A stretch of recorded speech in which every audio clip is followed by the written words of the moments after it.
In this video, I'll be examining the Joule-Thompson effect as a mechanism for reaching cryogenic temperatures to liquefy the air. In my previous videos on refrigeration, I looked at gas phase cycles with the Stirling cycle and phase change cycles using vapor compression systems. Both of these have the potential to reach liquid nitrogen temperatures, but doing so in a DIY setting is extremely challenging. On the other hand, using a Joule-Thompson cycle offers the potential to reach cryogenic temperatures with relatively few components and no moving parts in the cold end, which makes it an attractive option for a homemade cryocooler. The Joule-Thompson effect is a property of non-ideal or real gases. See, if an ideal gas gets pushed through some kind of flow restriction like a valve, capillary tube, pinch point, or whatever, there shouldn't be a temperature change from one side to the other. But in reality, there will be a temperature drop proportional to the pressure difference even if the gas isn't having any energy removed from it by doing some sort of mechanical work like it does in a Stirling or Brayton cycle. Different gases have different Joule-Thompson coefficients given in terms of temperature change per unit pressure drop, typically degrees Celsius per atmosphere. The coefficient always becomes more negative as initial temperature is lowered, since lower temperature brings any gas farther away from the ideal gas assumption. Some lighter gases actually have a positive coefficient at room temperature, meaning they'll actually warm a little bit from a pressure drop. At the so-called inversion temperature, their Joule-Thompson coefficient becomes negative. You can see from this graph on Wikipedia that this doesn't happen for hydrogen until about 200 Kelvin or minus 73 C, and doesn't happen for helium until about 40 Kelvin or minus 233 C. This is because helium and hydrogen behave very close to a theoretical ideal gas. You may also notice that the heavier gases have higher Joule-Thompson coefficients. I'll come back to that later in the video. Anyway, this was the first method that was used to liquefy air on an industrial scale in the late 1800s. It involved compressing air or nitrogen, removing the heat of compression with a radiator, then expanding it through a flow restriction to produce cooling with the Joule-Thompson effect. But there's a little problem here. You may have noticed that the Joule-Thompson coefficient for nitrogen is around 0.2 C per atmosphere at room temperature. Nitrogen liquefies at minus 196 C, so that's a drop from room temperature of around 220 degrees C. That means we'd need 1100 atmospheres or 16,000 psi of pressure. Not exactly practical. The compressors used to do this at the time could only reach about 200 atmospheres or 3000 psi, which is still a really high pressure. And that typically required multiple stages because getting that kind of compression ratio from one stage is just geometrically impractical, plus you'd build an insane amount of heat if you tried to compress 200 to 1 in a single cylinder. But 200 bar only gets us about 40 C of temperature drop, not the 200 something we need for liquid nitrogen. There was a pretty clever workaround for this though. The high pressure line lived inside of a larger low pressure return pipe that the cooled air or nitrogen would have to travel through to get back to the outside world. This meant the cold low pressure air would pre-cool the incoming high pressure air. This is called a regenerative heat exchanger. Let's say it's a cold day in 1800s Europe and the incoming high pressure air is at 0 C and 200 atmospheres. The air expands through a throttling valve and its temperature drops to minus 40 C. The minus 40 C air then pre-cools the incoming high pressure air to minus 40 C, so now it comes out at minus 80 C when it expands. This is like a snowballing effect that occurs until the low pressure stream gets so cold that at a certain temperature, a percentage of it condenses to liquid when it expands. The liquid then falls into some sort of sump or collection device and gets extracted. To further add to this snowballing effect is the fact that Joule-Thompson coefficients get stronger as temperature falls, so the colder the incoming gas stream gets, the larger the temperature drop when it expands. I should also point out that this whole heat exchanger assembly has to be extremely well insulated, either in a box stuffed with insulation or, for more high-tech designs, in a vacuum chamber. Also, if the heat exchanger is doing its job, the inlet and outlet stream should be exactly the same temperature. If the outlet stream is colder than the inlet stream, that means it didn't transfer all of its cooling power to the high pressure stream. This whole process is also really inefficient. The earliest versions were well below 1% efficiency, meaning if you put in 1000 watts of power, you'd be getting less than 100 cc's of liquid nitrogen per hour. Of course, nobody really cared about energy efficiency in the 1800s because they were all too busy dying of syphilis and mercury poisoning. Later developments improved the process by turning the device into a semi-closed loop system where the low pressure side was as high as 20 or 30 atmospheres and air or nitrogen was only added to make up for what had been extracted through liquefaction. This has two big benefits. First, having a low side pressure of 20 to 30 atmospheres while the high side is around 200 means a single compressor stage can be used because the pressure ratio isn't that high even though the differential is still really high. Second, higher pressure means a higher boiling point, so for example, if the low side pressure was 20 atmospheres, the cryocooler would only need to reach about minus 158 C to liquefy nitrogen, rather than minus 196 C for 1 atmosphere. Any refrigeration system becomes more efficient the less the temperature has to drop, so this results in huge energy savings. Systems like this can be around 2 to 4% efficient instead of less than 1% efficient, which is still pretty low but high enough to be commercially viable. Here in Florida, I pay 12 cents per kilowatt hour. At 4% efficiency, that roughly translates to 30 cents per liter or $1.13 per gallon of liquid nitrogen. That seems pretty acceptable to me. Okay, great theory lesson, but how do I DIY this in my garage? Sure, they sell 3000 psi compressors for paintball tanks, but that also means I have to make all my moisture and CO2 separators, oil separators, and heat exchangers to handle that pressure. And if I get any of that wrong at those pressures, it usually results in a trip to the morgue. Plus, those compressors are crazy loud, and if I ran one all day in my garage, some HOA Karen is going to come after me. So what do I do? Well, remember earlier how I said heavier gases have higher Joule-Thompson coefficients? Let's delve a little more into that. Meet the hydrocarbons. These molecules are your friend. Now, when most people think about hydrocarbons, they think of either fossil fuels for combustion or maybe reagents for plastic production. What many people aren't aware of is that gaseous hydrocarbons also have excellent thermophysical properties that make them ideally suited for refrigeration. I already covered this in my videos on vapor compression cycles, but it turns out the same gases I examined also have very high Joule-Thompson coefficients, much higher than nitrogen.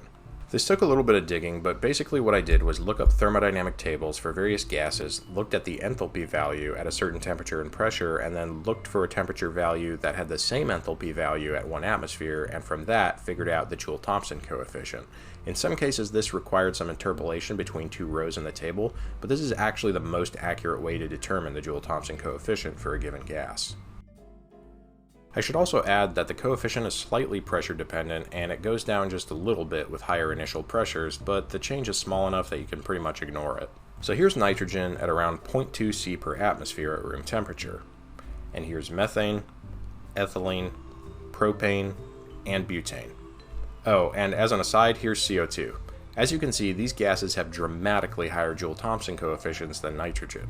But that's not even the whole picture. If we multiply the Joule-Thompson coefficient by the gas's specific heats and densities, we get a look at the cooling power as it relates to volumetric flow rate.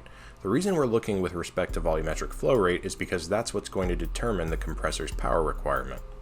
With these factors accounted for, we see that methane is more than 3 times more effective than nitrogen for Joule-Thompson cooling, and when we move up to butane, it's nearly 50 times more effective.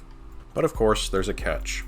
Those gases with much higher Joule-Thompson effectiveness also have much higher boiling points.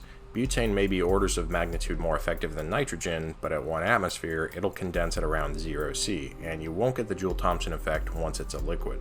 Propane will condense at minus 42 C, ethylene at minus 104, and methane at minus 162. The solution then is to use a mixture of these hydrocarbons in what's known as a mixed gas Joule-Thompson Cryocooler. This type of cryocooler typically has a mixture of propane, ethylene, methane, and nitrogen. Sometimes butane is added, but usually it's not necessary. In this arrangement, different gases will do the heavy lifting at different temperature ranges. Propane will get you the initial boost down to around minus 40, at which point ethylene has reached a sufficiently high JT coefficient that it will make a major contribution to the cooling. Then, as the whole heat exchanger becomes progressively colder, both the propane and ethylene are mostly liquid, so the methane starts to do the heavy lifting, followed finally by the nitrogen. The nitrogen in the stream probably won't ever reach the point that it liquefies, but the methane, ethylene, and propane do, and as they come back up the return line of the heat exchanger, they evaporate, with the methane boiling off first, followed by the ethylene and then the propane. Even though they're not contributing to the Joule-Thompson effect once they're liquefied, they're still making a huge contribution to the heat exchange with the incoming gas stream. Now, unlike other Joule-Thompson cryocoolers, this one is a completely closed loop. No gas or liquid is added or removed from the system. Also, the temperature never quite reaches liquid nitrogen temperature. Usually a mixed gas Joule-Thompson cycle will reach somewhere between minus 170 to minus 160 C. This means the final step of the liquefaction process of air or nitrogen occurs above atmospheric pressure. The cold head of the Joule-Thompson cooler will have a heat exchanger which has high pressure air or nitrogen pumped into it at 10 or 20 bar. At 20 bar, nitrogen will liquefy at minus 158 C, which the cooler is capable of providing. Once the high pressure air or nitrogen is liquefied, it's expanded into a thermos or a dewar with some sort of baffle to keep it from atomizing and re-evaporating, and that's how we get our liquid nitrogen. Cool, now let's actually try building something because theory alone is stupid. I'm going to start with a small scale device as a demonstrator, then move up to something bigger. I start with the heat exchanger. This is about 6.5 feet or 2 meters of 1/4 inch copper tubing as the low pressure return line with 2 millimeter inner diameter tubing wrapped around it. For smaller heat exchangers, you can actually wrap the high pressure line around the outside of the return line instead of running it through the inside. The flow restriction, I'm going to have to make a couple pinch points where the high pressure tube joins to the low pressure one. I did this with pliers, but later found it was more effective to use doled out wire cutters, which allows a more focused pinch without cutting into the metal. The heat exchanger is sized to fit inside a thermos, which is a more effective insulator than a foam box. The high pressure tube is also brazed to the low pressure tube in order to get better thermal contact. It doesn't look quite as good this way, but it definitely makes it work better. Here's the whole system all put together. The compressor and aftercooler are taken from a countertop ice maker. Hot high pressure gas goes from the compressor to the aftercooler where it's dropped down to ambient temperature, then goes into the oil separator because the oil will freeze below around -50°C.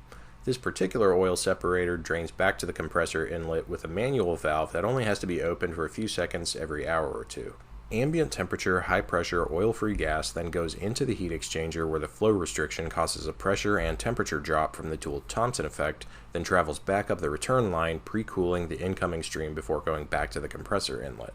I've also got this buffer tank to add more volume to the low pressure side. This allows the system to have enough refrigerant gas to reach the desired pressure without having a large static charge pressure because this weak little compressor was made for butane, so it doesn't like to start up with more than around 40 psi of static charge.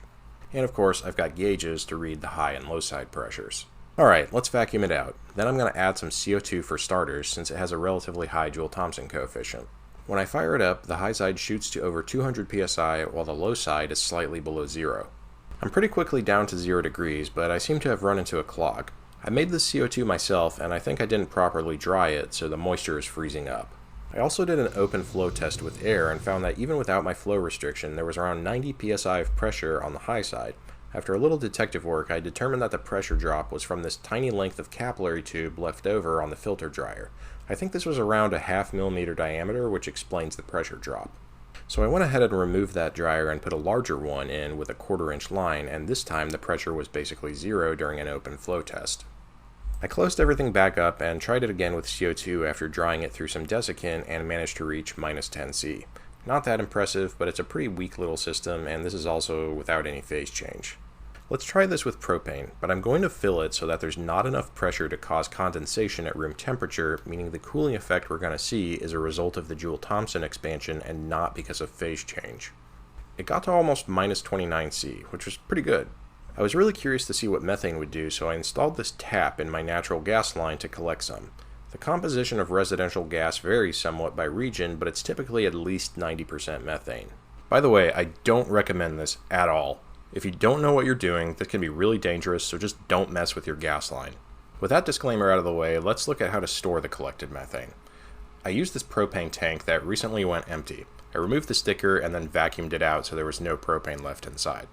This can be a very cost-effective way to get a pressure vessel because a brand new tank is $66, and when you subtract the $24 value from the propane you used before it's empty, you're effectively paying $42 for a decent-sized tank that's already got fittings, a safety valve, etc. I painted mine red and labeled it as methane to make sure it wouldn't get mixed up with the propane tanks. To fill it, I used my trusty fridge compressor transfer pump to suck collected methane out of this beach ball and into the tank. Make sure you do this in a well-ventilated outdoor area with no open fire or ignition sources around, and also ground yourself to make sure there's no static discharge. On a hot summer day at 35°C, the vapor pressure of propane is about 12 atmospheres or 160 psi gauge. Supposedly the safety valve on these tanks will blow at around 350 psi, but since it would normally expect to go no higher than around 160, I don't recommend filling past that pressure with methane either. Alright, so now I've got a tank of methane, and that can be used for some more Joule-Thompson experiments. Of course, there isn't much to see when I'm running the machine, so let's just go ahead and look at the results. Let's start with boring old air. Starting from room temperature at 24°C, running for 15 minutes at 220 psi or 16 bar, I dropped down to 16.4°C, just under 8 degrees of drop. Wow, that's pretty useless. Now let's have a look at methane. In a 15-minute run at the same pressure, the cold end drops to 4C, a difference of 20 degrees. That's exactly as expected, since as we saw earlier, methane is about 3 times more effective than air for Joule-Thompson cooling. Okay, how about CO2? That fared quite a bit better, dropping to minus 21 degrees before starting to run into clogging issues. That's a 45-degree temperature drop, which isn't bad for such a puny system. Of course, CO2 would inevitably seize up due to dry ice formation, but we can clearly see the effect of its larger Joule-Thompson coefficient compared to the methane or the nitrogen. Next, I'm going to try propane. Now, this isn't an exact apples-to-apples comparison because I couldn't run the propane at the same pressure as the other gases because that would cause it to condense, and I want to examine the cooling effect without phase change. Therefore, I've limited the static charge so that the high side pressure only goes to 85 psi or 6.8 atmospheres. This isn't enough pressure for condensation to occur at room temperature, so all the cooling we're going to see should be in the gas phase.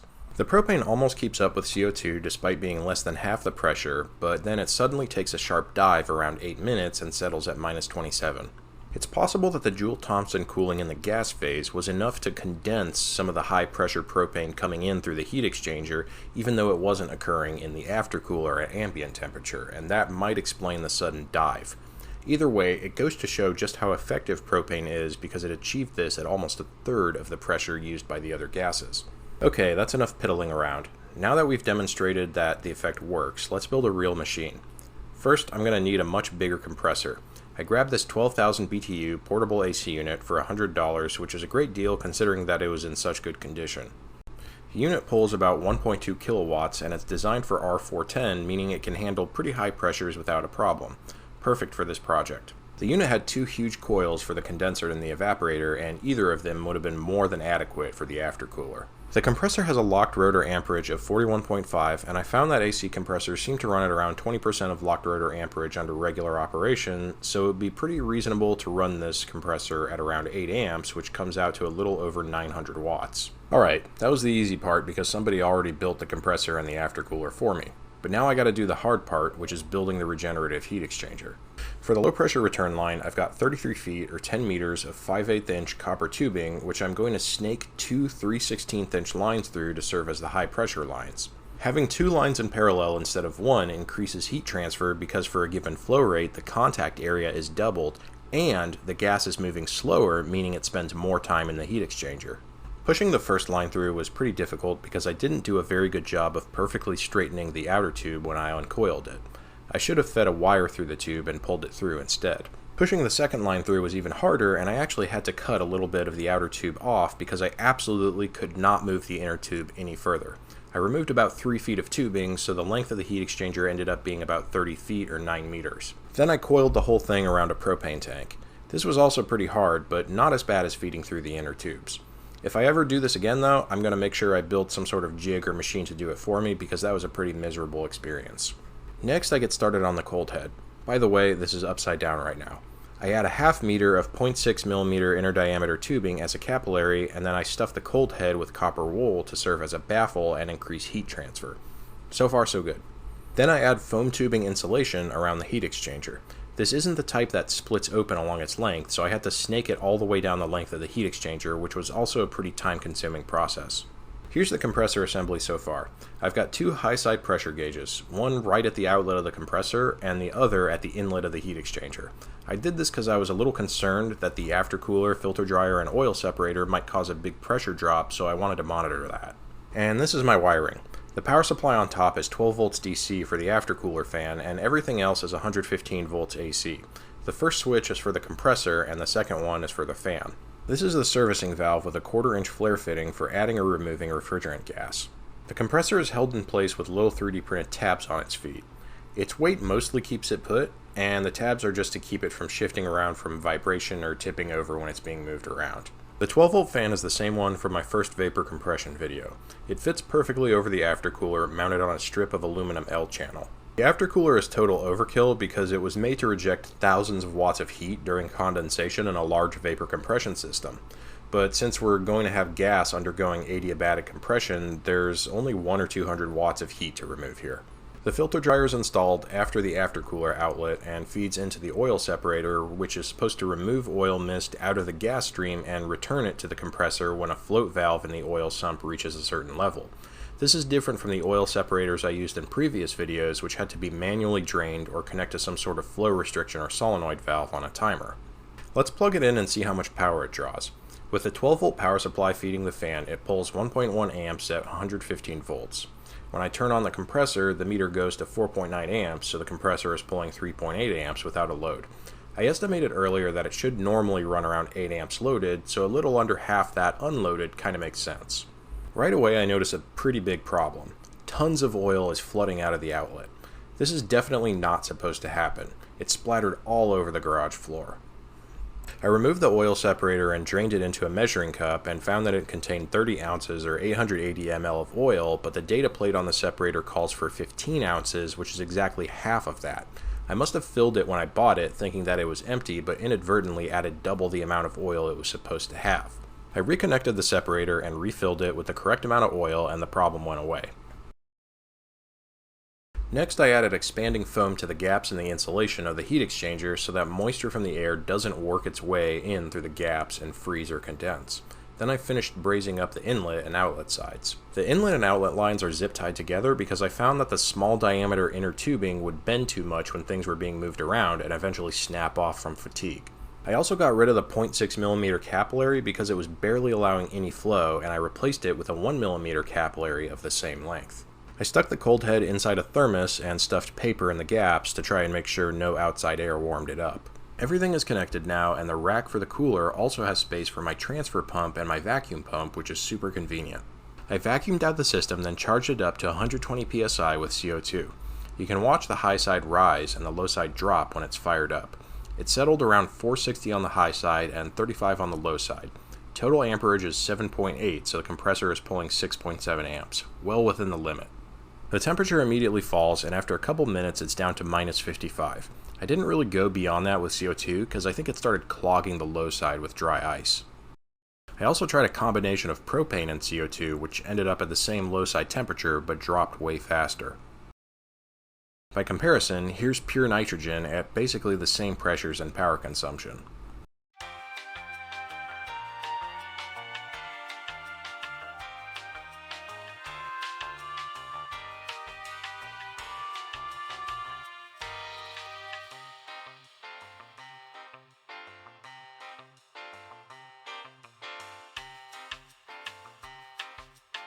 Whoa! This is worthless. And here's methane. Noticeably better, but still terrible. I kept running into issues with clogs even after I made sure all the moisture and debris was removed, so I figured there must be some leftover oil from that big spill that happened earlier. I opened up the cold head and the high pressure line and then started adding acetone to flush out any oil or grease that might be hanging out in there. To move things along a little better, I forced the acetone through with compressed air. Make sure there's absolutely no ignition sources around if you do this, because this atomized mist of acetone mixed with high pressure air is probably pretty damn flammable. So here's the oil residue that was left over after the acetone evaporated away. Obviously we had a pretty dirty high pressure line. I put a clean new capillary tube on the cold head and fired it up again. I also added this overhead fan and a triple fan cluster on the side of the compressor because it was getting dangerously hot even when it was running inside the current limit, and I didn't want it to fail from overheating. Unfortunately, I was still getting clogging in the capillary, and when I opened it up there was some more leftover oil residue. It doesn't seem like any oil should be getting through the separator, but just in case some was, I switched to a 2mm inner diameter capillary. This would obviously provide much less flow resistance and therefore a lower pressure ratio, but maybe it would be more clog resistant. Here's an example of the pressure ratio now with a 2mm capillary tube. I've got about 260 psi on the high side and 80 psi on the low side, so the pressure ratio is less than 4. Also, the gauges are blurry because I accidentally spilled some acetone on them.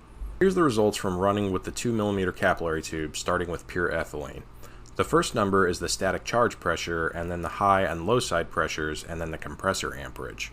We can see that with 280 and 85 psi, it gets to around minus 55 C, but it's pretty slow to cool down. Now here's the results using ethylene at 360 and 110, and 380 and 130. These rapidly drop to around minus 55, but then suddenly flatline. The reason for this is because the ethylene is actually condensing as it hits the boiling point at the low pressure side. This is why a mixture of multiple gases with different boiling points is needed for this type of cryocooler. I tried a 50-50 mix of methane and ethylene to see if that would reduce the minimum temperature, but it only got to around -20 because of the much weaker cooling power from the methane. Oddly enough, adding propane reduced the minimum temperature and did so at a lower power consumption, as we can see from the light blue line here. This is equal parts propane, ethylene, and methane, using only 6.6 amps from the compressor. If I increase the fraction of propane even further so that it's half the mix and the other half is split between ethylene and methane, I get even better performance and flatline at around -63 C. I think the reason for this improvement is because the partial pressure of propane is high enough that it's acting in the vapor compression mode to pre-cool the ethylene and methane extremely efficiently before they undergo Joule-Thompson expansion. For comparison, here's pure nitrogen at 420 and 130 psi. And here's pure methane, and here's methane with 10% propane mixed in. The difference between pure nitrogen and mixed hydrocarbons in a Joule-Thompson cycle can clearly be seen by comparing these two extremes. However, my large capillary tube is still a major limiting factor to how low of a temperature I can reach because of the relatively high low-side pressure. For a given compressor power, roughly speaking, mass flow rate tends to go up as pressure ratio is reduced, but the amount of temperature drop from Joule-Thompson expansion is reduced from the smaller pressure gradient. Cooling power is a product of both those factors, so there's a sweet spot somewhere between the extremes where you get the best results. In my case, I think I'm pretty far to the left on the power curve, but I'd like to be in the middle, so I reduced my 2mm capillary down to a 1.6mm, which should offer around twice the flow resistance, but hopefully still be large enough that it's not too prone to clogging. Let's see how that works out. The first run with pure ethylene ran the pressures up to 360 and 70 on a static charge of 140, which was a pretty noticeable improvement over the 2mm capillary where the same gas with the same static charge was 280 and 85. Temperature went down to -70 C, which was right around the boiling point of ethylene at the low side pressure. That's not bad, but I wanted a little more flow resistance, so I used doled out wire cutters with light pressure to make these pinch points in the tubing to increase the pressure drop. The next run was done with 2 parts ethylene and 1 part propane, running at 400 psi on the high side and 30 psi on the low side with a static charge of 140 psi, so there was way more flow resistance this time. The temperature shot down to -88 before climbing back up. Low side pressure dropped below 0 and high side pressure went to nearly 500, as you can see here. This is a clear indication of a clog. I tried my best performing mix from last time with 2 parts propane, 1 part ethylene, and 1 part methane, but this one had a pretty dramatic clog right around -40 before temperature started shooting back up. If this blockage was from ice, it would have happened around 0 C, and if it was from debris, it would have happened at any temperature. But the fact that it only occurs when I start to hit around -70 to -80 C tells me the only thing it could be is oil freezing up. After going back and doing a little detective work, I've determined that my oil separator was defective. The separator has a float valve that's supposed to open up and return excess oil in the sump back to the inlet of the compressor after a certain oil level is reached. But in my oil separator, the oil level kept going up until it overflowed into the outlet and made its way into the heat exchanger. To make matters worse, this actually killed my compressor because it pumped all of its oil out and was running unlubricated. So that's 2 major components that I'm going to have to replace. To reach lower temperatures, I'm also going to need to put my heat exchanger inside of a foam box stuffed with insulation. The foam tubing alone isn't enough for the temperatures I'm trying to go to. Just look at all this condensation on the outside of the foam insulation. I'm also going to add a pre-cooler, which is a vapor compression stage that will drop the gas stream temperature to around -30 C before it even goes into the heat exchanger. This will provide a major boost to power and efficiency, but it will also help to trap out any moisture or oil residue in the lines due to the extremely low temperatures. Hopefully all these changes will help me reach at least around -150 C, which is low enough that I can start liquefying air with enough pressure. That will all be in my next video, so make sure you're subscribed so you don't miss that. Thanks for watching.